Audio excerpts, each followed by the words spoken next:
Welcome to Mousumi's creation. Mousumi's ক্রিয়েশনের সকল বন্ধুবান্ধবদের আরও একবার স্বাগত জানিয়ে আমি আজকে রেসিপি আপনাদের দেখাচ্ছি। আজকে আমি তেল পাবদা করে দেখাচ্ছি। তেল পাবদা হয়তো আপনারা বাড়িতে বানিয়ে থাকবেন, তবে আমি কিভাবে বানাই তা আপনাদের সঙ্গে আজকে শেয়ার করছি। আমার আজকের রেসিপি ভালো লেগে থাকলে অবশ্যই ভিডিওটাকে লাইক করে দিতে ভুলবেন না। ভিডিওটা আপনাদের বন্ধুবান্ধব আত্মীয় স্বজনদের সঙ্গে অনেক বেশি করে শেয়ার করে দেওয়ারও অনুরোধ রইল। আমার এই ছোট্ট চ্যানেলের পাশে থেকে চ্যানেলটাকে এগিয়ে নিয়ে যাওয়ারও অনুরোধ রইল বন্ধুদের। চলুন তাহলে আর বেশি দেরি না করে দেখে নেওয়া যাক কীভাবে আমি রেসিপিটা করছি।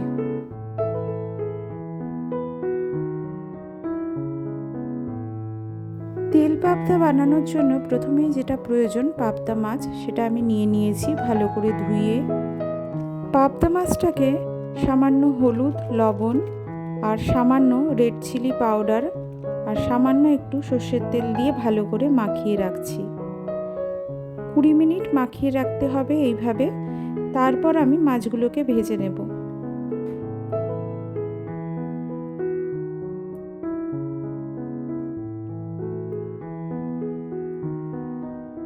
আমি গ্যাস ওভেন অন করে কড়াইতে মাস্টার অয়েল নিয়ে নিলাম।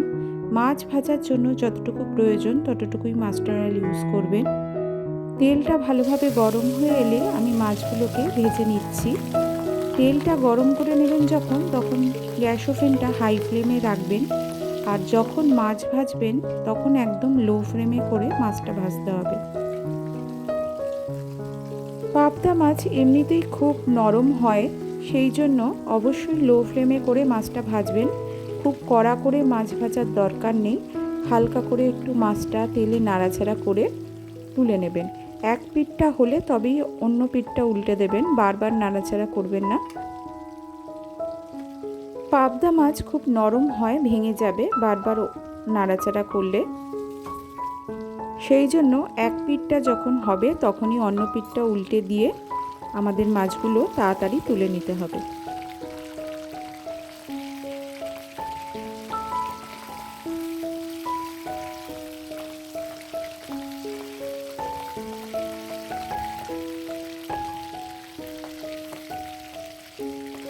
আমার পাবদা মাছগুলো ভাজা হয়ে গেছে। দেখুন বন্ধুরা, আমি আলাদা করে একটা পাত্রে তুলে রাখছি।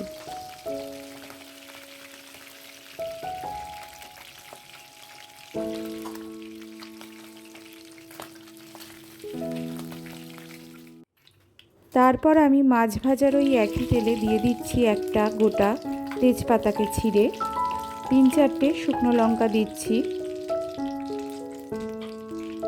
তারপর আমি দিয়ে দিচ্ছি গোটা সাদা জিরে 1 টিস্পুন ফোড়ন হিসেবে। ফোড়নটা থেকে খুব সুন্দর গন্ধ বেরোবে তখন বুঝবেন ফোড়নটা হয়ে গেছে। সেই সময় আমি দিয়ে দিচ্ছি, এইভাবে আমি পেঁয়াজ কুচিয়ে নিয়েছিলাম ঝিরিঝিরি করে। আপনারা পেঁয়াজটাকে গ্রেট করেও নিতে পারেন বা ঝিরিঝিরি করে কুচিয়ে নিতে পারেন বা পেঁয়াজ বেটেও দিতে পারেন। আমি খুব সরু সরু করে পেঁয়াজটাকে কুচিয়ে নিয়েছি ঝিরিঝিরি করে, সেটা আমি দিয়ে দিলাম। কড়াইয়ে আবারও নাড়াচাড়া করে নিচ্ছি। পেঁয়াজটা খুব বেশি ভাজার দরকার নেই, হালকা করে 5-7 মিনিট নাড়াচাড়া করে নিলেই হবে।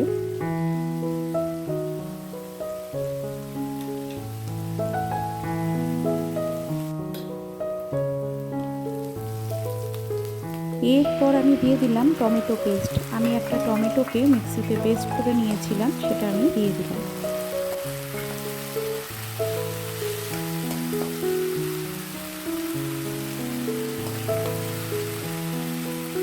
তারপর আবারও নাড়াচাড়া করে নিচ্ছি 2-4 মিনিট।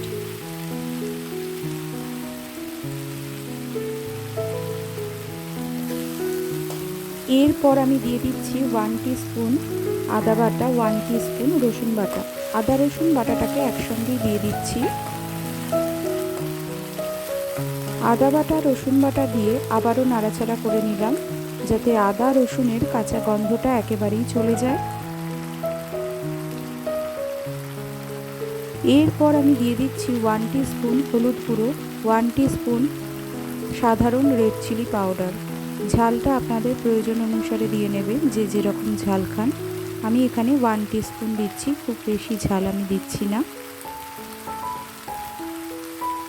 এরপর আমি লবণ অ্যাড করে দিচ্ছি। আমি এখানে 1 টিস্পুন লবণ অ্যাড করে দিচ্ছি। লবণটাও আপনাদের প্রয়োজন অনুসারে দিয়ে নেবেন, স্বাদ অনুযায়ী। অল্প সামান্য চিনি অ্যাড করে দিতে হবে যাতে স্বাদটা ব্যালেন্স হয়। সমস্ত মশলা দিয়ে ভালোভাবে নাড়াচাড়া করে কষিয়ে নিতে হবে যতক্ষণ না তেল ছেড়ে আসছে। মশলাটা ভালোভাবে কষানো হলে বুঝতে পারবেন সাইড দিয়ে তেলটা ছেড়ে আসবে, তখন আপনারা বুঝবেন মশলাটা ভালোভাবে কষানো হয়ে গেছে। এইভাবে 5-7 মিনিট মশলাটাকে কষিয়ে নিতে হবে।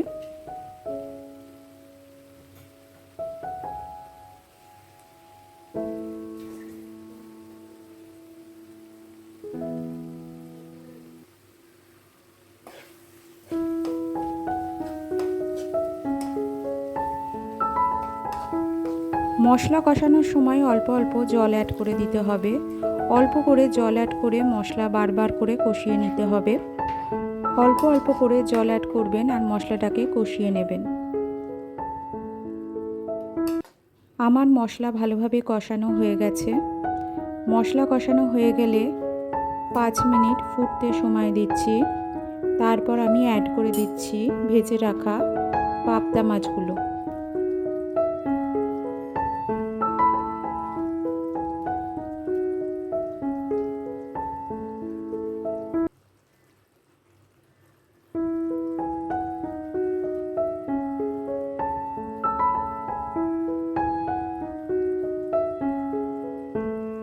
পাবদা মাছগুলো দিয়ে ভালোভাবে নাড়াচাড়া করে দিচ্ছি মশলার সঙ্গে।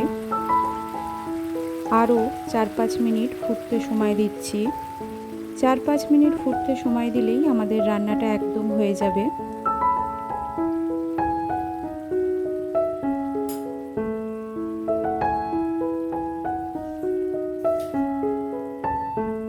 আমি এবার গ্যাস ওভেন অফ করে দিচ্ছি, কিছুক্ষণ স্ট্যান্ডিং টাইমে রেখে দিচ্ছি।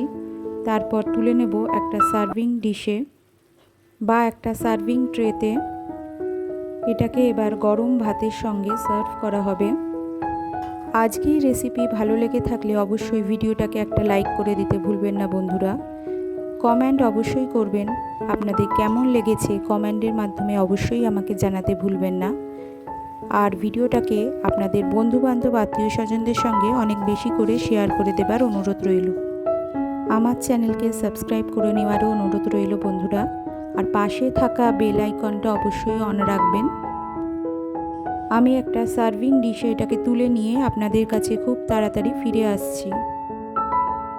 দেখুন বন্ধুরা, একটা সার্ভিং ডিশে এটাকে তুলে নিয়েছি। গরম ভাতের সঙ্গে এটা পরিবেশন করা হবে। পাবদা মাছের এই রেসিপিটা খেতে খুব সুস্বাদু হয়েছিল। আমি যেভাবে করলাম সেইভাবে একবার বাড়িতে করে খাওয়ার অনুরোধ রইল। খেয়ে কেমন লেগেছে কমেন্টের মাধ্যমে অবশ্যই জানাবেন বন্ধুরা।